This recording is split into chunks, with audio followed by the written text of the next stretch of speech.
तो जी बिस्मिल्लाहिर्रहमानिर्रहीम, अस्सलाम वालेकुम friends, welcome again to my channel.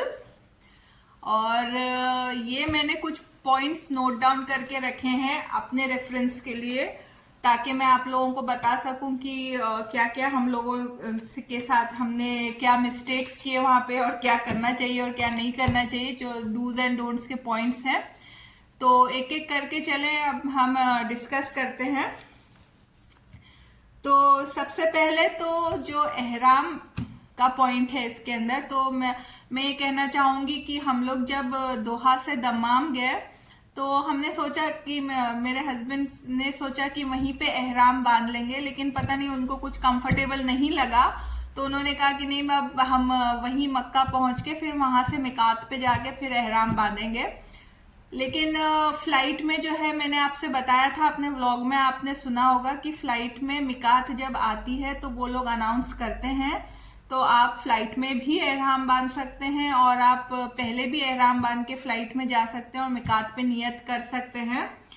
तो मुझे लगा कि हमने ऐसा करना चाहिए था, क्योंकि अगर हम लोग एहराम बांध लेते, मेरे हस्बैंड जो है वो बांध लेते हैं एहराम, तो शायद हम लोगों को है ना, जब हम मक्का पहुंचते तो कुछ देर, थोड़ी देर रेस्ट करने के बाद हम उम्रा कर सकते थे अपना।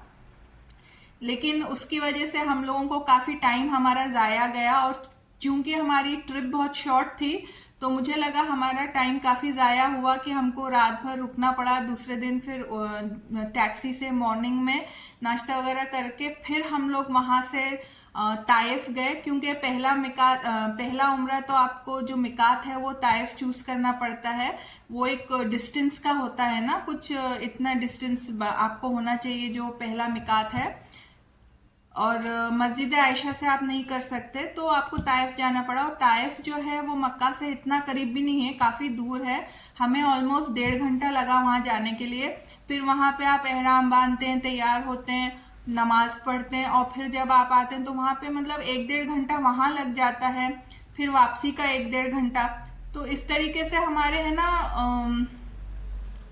मेरे ख्याल से ऑलमोस्ट 4 से 5 घंटे हमारे जो हैं वो उसमें चले गए थे, जो मॉर्निंग आवर्स थे। और जो मॉर्निंग आवर्स होते हैं ना, वो उम्रा करने के लिए बहुत अच्छे होते हैं। और वो हमारे जो मॉर्निंग आवर्स हैं वो थोड़ा सा हम लोग अगर ये वाली बात का टेक केयर कर लेते कि एहराम बांध लेते और फिर आके ऐसी उम्रा कर लेते, तो शायद हमारा वो टाइम बच जाता। अगर आप ज्यादा दिन के लिए आ रहे हैं तब तो अलग बात है, बट हमारे जैसे अगर शॉर्ट ट्रिप पे आ रहे हैं तो अगर आप एहराम बांध लें तो वो बेटर है। तो मुझे लगता है ये थोड़ी सी हमसे मिस्टेक हो गई, जहां पे हमारा टाइम थोड़ा सा जो है वो हमको ज्यादा लग गया। अच्छा, अब दूसरी चीज जो मतलब हम लोगों से थोड़ा सा मिस्टेक, एक चीज और हो गई कि हमने क्या किया कि जब हम लोग एहराम बांध के ताइफ से निकले हरम शरीफ आने के लिए, तो अब हमने टैक्सी ऑलरेडी बुक करा ली थी, है ना। तो टैक्सी जो थी हमें होटल से लेकर ताइफ तक के गई थी, और ताइफ से वापस मक्का तक के हमने टैक्सी अपनी बुक करा लिए थे। तो वो इतना मतलब अफरा तफरी का माहौल था, और थोड़ा सा मतलब ये था ना, बस उम्रा के लिए आए हैं तो उम्रा करना है, उम्रा करना है। तो उस चीज में हमसे एक चीज जो नजरअंदाज हो गई वो ये थी कि हम अपने टैक्सी को बोल सकते थे कि पहले हम अपने होटल जाते, और हमारा जो सामान था, जो चेंज करे थे हस्बैंड ने ना, जो कपड़े चेंज करे थे बेटे के, हस्बैंड के, और हमारे जो बाया वगैरह थे, तो हम वो उसको है ना पहले अपने होटल में रख देते, और फिर लाइट वेट होकर हम जाते वहां पर उम्रा करने के लिए। बट हमारे जहन से बिल्कुल ये बात निकल गई, और हम सीधा हरम शरीफ चले गए। और पूरे उम्रे के दौरान जो है वो बैग्स हमारे कंधे पे थे, और वो जब उम्रा खत्म हुआ और उस रात हमारे कंधे बहुत दर्द कर रहे थे, क्योंकि वहां पे रखने के लिए कोई जगह नहीं थी। अगर होगी ये जहां आप अपना सामान रख सकते तो हमको पता नहीं था। तो हमने वो जो बैग्स अपना जो चेंज करे थे वो जो उसी बैग में डाल के, और फिर शूज भी थे, तो वो उसकी वजह से ना हमको थोड़ा सा सब बैग थोड़ा सा हेवी हो गया था।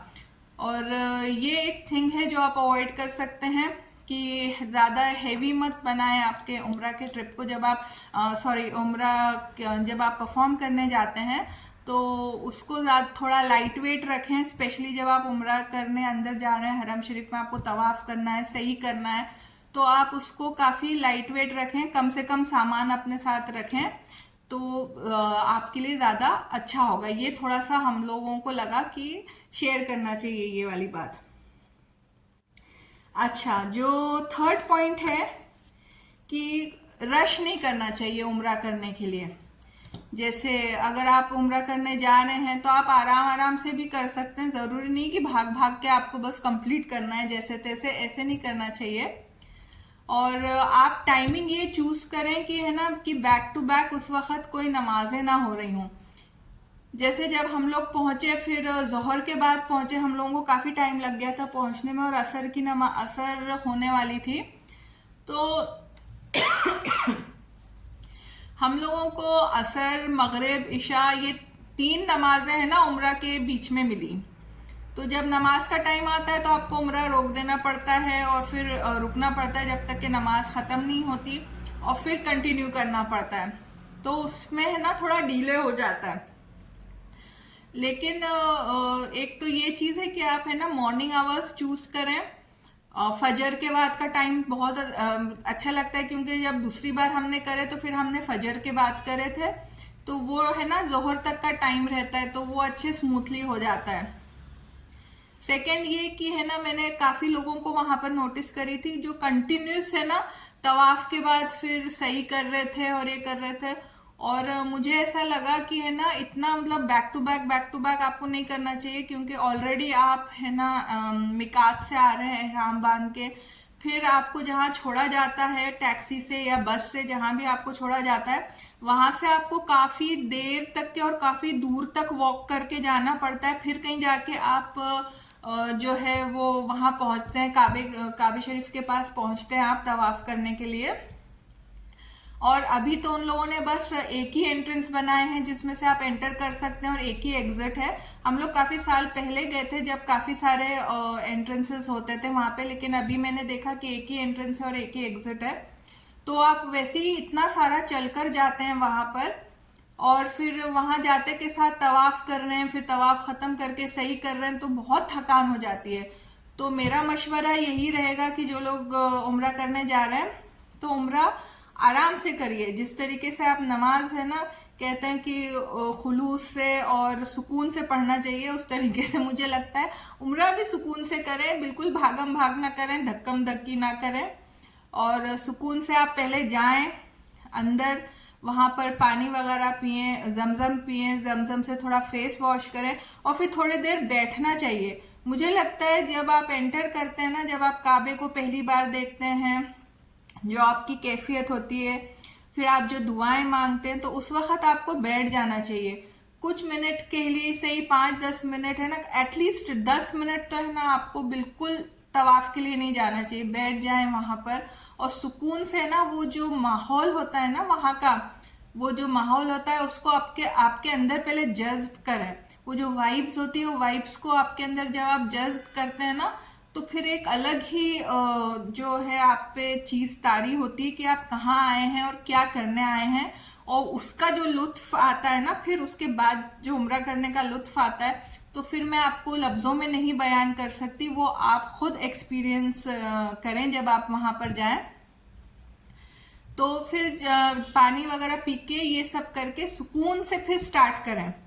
आपकी जो तवाफ है, तवाफ आप कर लें। फिर जब तवाफ कंप्लीट करते हैं उसके बाद भी जब मकाम इब्राहिम के पास आप नफिल नमाज अदा करते हैं, और उसके बाद जब सही के लिए जाते हैं उसके पहले भी बैठ जाएं, सही से पहले भी थोड़ा ब्रेक लें, और जमजम पिए, अपने सर पर जमजम डालें, अपने फेस को जमजम से वॉश करें, और फिर उसको सोचें कि आपने क्या किया। अभी आपने अल्लाह के घर के 7 चक्कर काटे हैं, और आप कितने खुशनसीब हैं जो यहाँ तक के आ सके, और कितनों को नसीब होता है वहां जाना, लेकिन जो भी वहां जाता है तो कहते हैं कि अल्लाह का बुलावा जिसको आता है वही वहां जाता है। तो उस फीलिंग को है ना, उस चीज को आप समझें कि आप कितनी बड़ी जगह पर आए हैं और आप किस लिए आए हैं। क्योंकि मैंने देखा है लोग बस एक के बाद एक ना, इट्स लाइक कि अब ये करना है, अब ये अरकान है, अब ये अरकान है, it's like you know they just move on कि अभी तवाफ करना है, अभी सही करना है, अभी बाल काटने हैं, अब ये करना है, उम्रा हो गया। नहीं, आप उसको समझो, उसको है ना अपने अंदर फील करो, वो चीज को, हर एक अरकान को अपने अंदर फील करो, तवाफ के हर एक चक्कर को अपने अंदर फील करो। और हर बार है ना अपने आप को है ना अपने आप को याद दिलाना है, हर बार याद दिलाते रहिए कि आप कहाँ हैं। मुझे लगता है कि वहां पहुंचकर भी हम लोग जहनी तौर पे है ना कहीं और होते हैं, या हमारा दिमाग है ना जो रश होता है वहां उसमें लग जाता है, या हमारा दिमाग है ना कि जल्दी करना है या फिर कहाँ जाना है इसके बाद, उसमें भी होता है। तो नहीं, ये सारी चीजें है ना नहीं सोचना चाहिए। जब आप वहां हैं तो आप बस सबमिट कर दीजिए अपने आप को वहां पर, बस आप वहां पर हैं, आप उसके जो है ना क्या कहना चाहिए, उससे लॉ लगा लीजिए आप अल्लाह से। अल्लाह के घर आए हैं तो वहां पे भी कुछ अदब आदाब होते हैं। वहां किसी के घर जाते हैं आप तो कैसे अदब आदाब होते हैं, तो वैसे वहां भी होते हैं। तो सुकून से करिए। फिर सही करने के वक्त भी जो है कंटिन्यूसली आपको करने की जरूरत नहीं है, आप बीच बीच में रुक सकते हैं, ब्रेक्स ले सकते हैं, जितने चाहे ब्रेक्स ले सकते हैं, आप जितनी बार चाहे बैठ सकते हैं, क्योंकि हर किसी के बस की बात नहीं है कंटिन्यूसली 7 चक्कर काटना।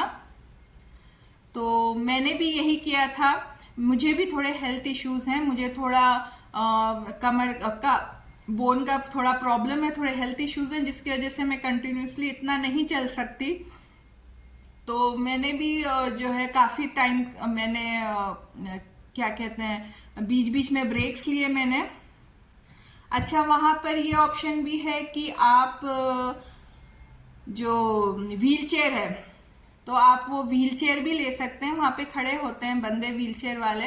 लेकिन मेरा सजेशन ये रहेगा कि अगर आप थोड़ा भी आप में इतनी हिम्मत है कि आप चल सकते हैं तो थोड़ा थोड़ा ही सही, लेकिन आप सही जो है वो खुद करें।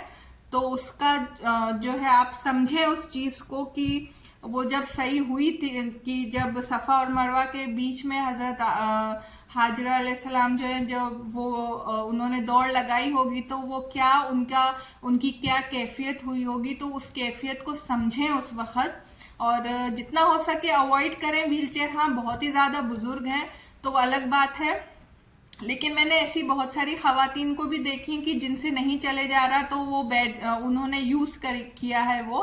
तो it's okay, it's up to you कि आप किस तरीके से कर रहे हैं। लेकिन अगर आप उस कैफियत को, उस माँ की कैफियत को समझना चाहते हैं तो आप खुद वो सही करें तो वो बेटर होगा। अच्छा, जब आप सही फिर अच्छा थर्ड पॉइंट, अभी जो पॉइंट मेरा है तो वो भी एक बहुत इंपॉर्टेंट पॉइंट है कि अपने साथ कैंची जरूर रखें, क्योंकि हम कैंची रखना भूल गए थे। हमने सारा सामान रखा और हम कैंची रखना बिल्कुल भूल गए थे, क्योंकि हमारा दिमाग बिल्कुल वो एहराम बांधना है और वहां जाना है, तो उसमें इतना वो हो गया कि कैंची वहीं रह गई और हम भूल गए रखना। सॉरी, जिसकी वजह से हमको काफी प्रॉब्लम हुआ। तो जब हमारी सही खत्म हुई तो उस वक्त हमको फिर लोगों से मांगना पड़ा।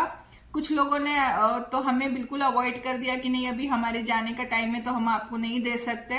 कुछ लोगों की समझ में नहीं आया कि हम क्या, क्योंकि हर कोई तो देसी होता नहीं है वहां पर। फिर बड़ी मुश्किल से हमने रिक्वेस्ट करके हमको लिटरली मांगना पड़ रही थी कि प्लीज आपके पास कैंची है तो दे दें, और बड़ी मुश्किल से किसी ने हमको ऑफर किया और वो कैंची लेके बाल काटे हमने। और फिर उसमें भी हमारा थोड़ा सा प्रॉब्लम ये हो गया कि बन बांधा हुआ था मैंने।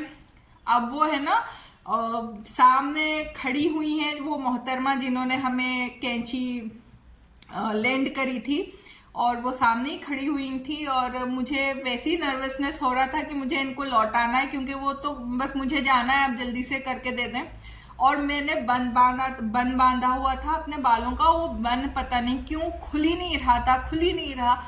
अब मुझे इतना टेंशन और खैर वो थोड़ा टाइम लग गया, वो जितनी जल्दी कर रही थी उतना लेट हुआ, और खैर वो तो हो गया। अरकान पूरा जैसे बाल काट लिए हमने वहां पर, और जब आप बाल भी काटें ना, तो ये हमारे बड़े बुजुर्गों ने हमसे कहा है कि बाल काट के जो है आप इस तरीके से उसे मत फेंकें। तो हमने अपने साथ एक प्लास्टिक का बैग आप कैरी कर सकते हैं, उसके अंदर आप वो जैसे जब हम ये कवर करते हैं अपने सर को तो बाल नहीं दिखना चाहिए, तो वहां पे भी हमें इसी तरीके से ऐसे हाथ में लेके जाके मैंने देखा डस्टबिन में डाल देते, ऐसे नहीं करना चाहिए। आप एक छोटा सा पाउच रख लें या कुछ रख लें और फिर वो बाल को आप उसके अंदर रखें और छुपा कर लेकर जाएं, वहां जो डस्टबिन होते हैं बाहर आप उसके अंदर उसको डाल दें। तो ये एक चीज है कि कैंची जरूर लेकर जाएं, वरना वहां मांगना पड़ेगा और बहुत मुश्किल होती है लोगों से मांगने के लिए। और बन के बजाय आप चोटी कर सकते हैं, जहाँ थोड़े से आप बाल खुले रख सकते हैं पोनी बांध के, तो वो फिर आप सामने लाके वो इजीली कट हो जाता है। तो ये कुछ चीजें थी। अच्छा, और सही करते टाइम पे है ना, मैंने एक देखा कि कुछ लोग मेरे पास आके वो पूछ रहे थे, उनको ऐसा लग रहा था ना कि सही मतलब 7 अगर राउंड्स आप ले रहे हैं तो वो इट्स लाइक सफा से मरवा और मरवा से सफा 1 राउंड हुआ, तो वो वैसा नहीं है। वो आप सफा से मरवा 1 चक्कर और मरवा से सफा 1 चक्कर इस तरीके से होता है। तो खैर ये तो मेरे देखने वालों को मुझसे ज्यादा पता होगा, लेकिन हाँ I did come across some people who उनको जैसा लग रहा था कि ये ऐसा होता है, then I had to explain कि ऐसा नहीं ऐसा होता है। फिर भी वो बेचारे बड़े कंफ्यूज हुए, फिर जाके उन्होंने 2-3 लोगों से और पूछा। तो ये है। और हर बार जब सफा मरवा के ऊपर आप पहुंचे तो वहां रुककर काबे को देखकर जरूर दुआ मांगे, क्योंकि पता नहीं आपको फिर यहाँ आना कब नसीब होगा। और जिस तरीके के रेस्ट्रिक्शंस लग गए हैं तो बहुत मुश्किल है। आप उम्रा में हैं, आप एहराम बांधे हुए हैं, तभी आप वहां पर जा सकते हैं। और ये भी चीज हमको वहीं जाके पता चली कि अगर आप एहराम बांधे हुए हैं तो ही एंटर कर सकते हैं नीचे जो काबे के पास तवाफ करने के लिए, वरना आप जो ऊपर जो चलता है ना, जो ऊपर का सेक्शन है वहां जा सकते हैं। तो जब हम लोग सिर्फ तवाफ करने के लिए जब हम लोग 3rd डे पे पहुंचे वहां पर, तो मेरे हस्बैंड को और बेटे को अलाउ नहीं किए थे क्योंकि उन्होंने एहराम नहीं बांधे थे, तो फिर उन लोगों को बाहर ही रुकना पड़ा था। तो बस यही कुछ चीजें हैं जो मैंने नोट डाउन करके रखी थी आप लोगों के लिए, और मैंने सोचा था कि शेयर करूंगी आपके साथ। अच्छा हाँ, और एक और चीज है कि वहां पे प्लीज स्लीपर्स पहनकर जाएं। आप शूज पहनकर मत जाएं, क्योंकि अगर आप शूज पहन के जाते हैं ना तो वो आप अगर आप कुछ बैग लेकर जाते हैं, जो बैग आप कैरी करते हैं, कुछ लोग तो वहां रख देते हैं प्लास्टिक में रैप करके, बट बेटर ये है कि आप स्लीपर पहनकर जाएं। और स्लीपर को एक छोटा सा जो बैग होता है, बैकपैक जैसा पतला सा आता है सिर्फ शूज के लिए या स्लीपर रखने के लिए, वो अगर होगा तो बहुत अच्छा है। उसके अंदर आप स्लीपर डाल लें, क्योंकि अगर आप शूज पहन के जाएंगे तो आपको शूज डाल के अंदर फिर चलना पड़ेगा, तो शूज थोड़े हैवी हो जाते हैं, स्लीपर लाइट वेट होती है और बार बार आप अच्छे से उसको वॉश भी कर लेते हैं। एक और चीज जो मुझे लगता है मैंने फेस करी, पता नहीं दूसरे लोग फेस करते हैं कि नहीं, कि वहां पे जब आप नमाज पढ़ते हैं तो जो कारपेट होता है, मुझे थोड़ा सा डस्ट से एलर्जी है, तो वो डस्ट से आपको अगर एलर्जी, तो आप जब सजदे में जाते हैं, सुजूद वगैरह करते हैं, तो थोड़ा डस्ट आपको अंदर चला जाता है, इनहेल कर लेते हैं। तो बेटर ये है कि आप अपनी जानमाज जो है, जो पतली सी, जिस तरीके से अभी मैंने बताई हमने जो खरीदे, तो ये काफी पतली पतली सी जानमाजें हैं, इस तरीके की आप अगर अपने पास रख लें एक पतली सी तो बहुत अच्छा होगा। आप उसके ऊपर भी बिछाकर पढ़ सकते हैं। और कई बार ऐसा होता है कि हरम शरीफ का जो सहन है, सहन के अंदर आपको नहीं मिलता वो कारपेट जहाँ पे नमाज पढ़ने की जगह होती है, आपको दूसरी जगह पढ़ना पड़ती है। तो बजाय इसके कि आप जमीन पे पढ़ रहे हैं, आप अपनी साफ सुथरी एक जानमाज अपने साथ भी रख सकते हैं। तो जिनको डस्ट से एलर्जी है उनके लिए मैं बोल रही हूँ। और मास्क जरूर लगाएं, ये मेरा लास्ट और सबसे इम्पोर्टेंट पॉइंट है। प्लीज मास्क लगा के जाएं, क्योंकि वहां पर है ना, आपको एक तो डस्ट से जिनको एलर्जी है उनके लिए अच्छा है कि आप मास्क लगा लें। दूसरा, इतना आप क्लोज कांटेक्ट में आते हैं लोगों के साथ, और फिर लोगों को सर्दी जुकाम हुआ होता है, तो वहां पे इतना लोग खांसते हैं और सर्दी जुकाम भी होता है, तो आप ये चीज़ें तो बहुत इन्फेक्शियस होती हैं, तो इन्फेक्शियस आपको भी हो सकता है, क्योंकि हम लोगों को हुआ और वहां से आने के बाद हम लोग इतनी बुरी तरह बीमार पड़े, सबकी तबीयत खराब हुई, सबको फ्लू हो गया। और कम से कम 8 दिन तक के तो हम लोगों की एक तो थकान उतर रही थी, और दूसरा ना जो फ्लू के सिम्टम्स होते हैं, खांसी, जुकाम, गला खराब, तो ये सारी चीजें हमारे साथ हुई। तो मास्क भी बहुत इम्पोर्टेंट है, आप जरूर मास्क पहन कर जाएं, ताकि आप जो है ये चीजों से सेफ रहें और हेल्दी रहें वहां पे। तो बस फ्रेंड्स, मेरा आज का व्लॉग यहीं पे था। आपने मेरे पार्ट 1 में देखा कि किस तरीके से हमने क्या क्या शॉपिंग करी तबरुकात की, और उसकी क्या क्या प्राइसेस थी, और कहाँ से करी। हरम शरीफ के पास जो टावर्स थे, जस्ट सामने एक टावर था सफवा टावर करके, उसके अंदर हम लोग चले गए थे, क्योंकि वही हमको सबसे नियरेस्ट लगा था। बाकी रोड पे शॉप्स हैं, आप लोग जा सकते हैं, चेकआउट कर सकते हैं। हो सकता है आपको ये चीजें और सस्ते में मिले, मुझे नहीं पता, लेकिन हाँ, बार्गेनिंग थोड़ी करना पड़ती है। तो शॉपिंग का भी मैंने आपको बता दी कि क्या क्या हमने लेकर आए थे। और जो हमने मतलब दूसरे पार्ट में आपने ये भी देखा कि हमने क्या चैलेंजेस फेस करे, और आप क्या चीजें अवॉइड कर सकते हैं ताकि आपको स्मूथ रहे।